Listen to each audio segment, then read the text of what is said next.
Hey there, I'm Ian Douglas. I'm the author of the website techinterview.guide, and I'm here to help people with career advancement and interview preparation. My live stream on Twitch covers topics such as company research, how to build resumes and cover letters, applying for the job, getting through interviews, and what to do during negotiations. I've coached thousands and thousands of people over the years to get jobs at the biggest tech companies in the industry, and I'm here to help you too. The following episode is taken from a longer live stream event and may contain interactions with other people in chat. Check out the end of the episode for more information. Let's get to it.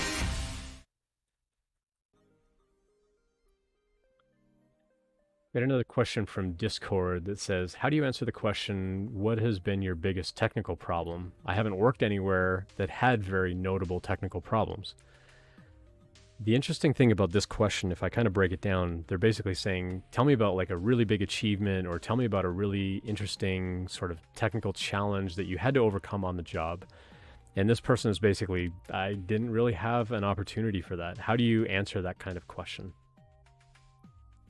Part of it is understanding what they're really trying to ask.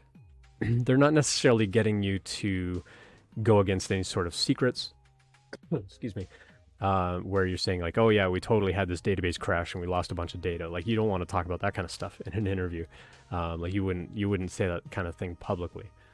But they're really getting, like, the heart of this question is really, tell me about a time where you had to really work to get over a challenge. It wasn't just, oh, I need to go build a new web page, and oh, I need to go add a new table to the database. But like, what if you had to completely change the database in order to store the kind of data that you had?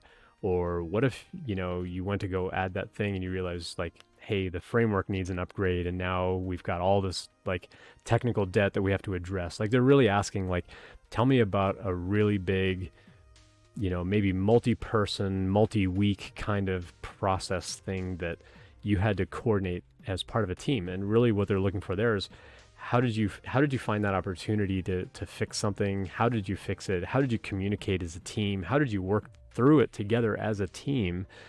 Because a lot of that stuff's not solo effort. And so they're really asking, how did you work as a team? What were some of those big things? Now, if you feel like you've worked at a job where you haven't had like a really big depth of those kinds of experiences, you can still talk about, these were big projects that we had and how we had to break them down and how we had to work as a team with the stakeholders and the people we were doing the project for, and how we had to make sure everything was estimated well and that we had accurate timelines and we delivered on time. You want to try to explain all of that as much as possible. But again, if you work in a kind of job where you don't have those kinds of things, it can be a little trickier to answer this question. Sometimes these questions come up from really big companies because they want to make sure that you're kind of working on the same level that they want to bring you in at. Like, if they do a lot of things around scalability, they want to know that you've handled things at scale. If they need somebody who's worked with a lot of resiliency, where a system, if a system crashes, it kind of starts back up again, or you've got other things to take over, and you want to make sure, or they want to make sure that you've also done something kind of similar so that you're not walking in completely new and they've got to train you on all of this stuff from scratch.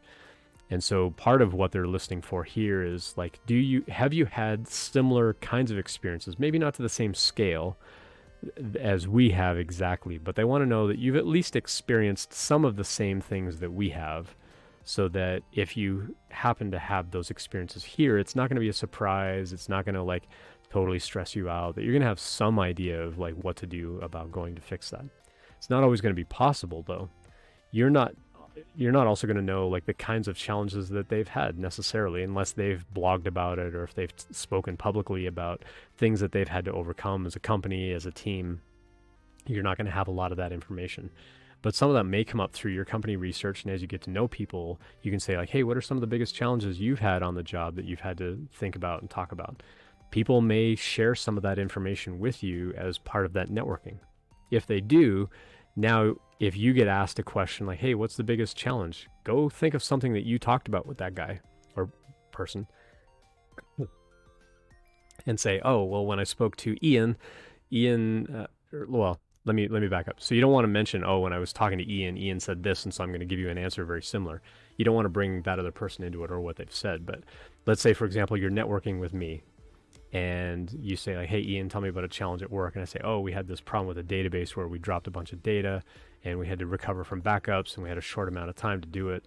Later on when you're interviewing, if they say like, hey, tell us about a challenge that you had, you could maybe relate something similar to what I said. You don't want to relay my story, of course, but if you ever had a similar thing where you're like, oh yeah, I once had a problem with a database where I dropped some data, and be like, oh yeah, we had that happen too. Now you're kind of making that connection with them. So you don't want to draw this, like, you don't want to like tell them their own story, because then they'll see right through that and they'll know you're lying.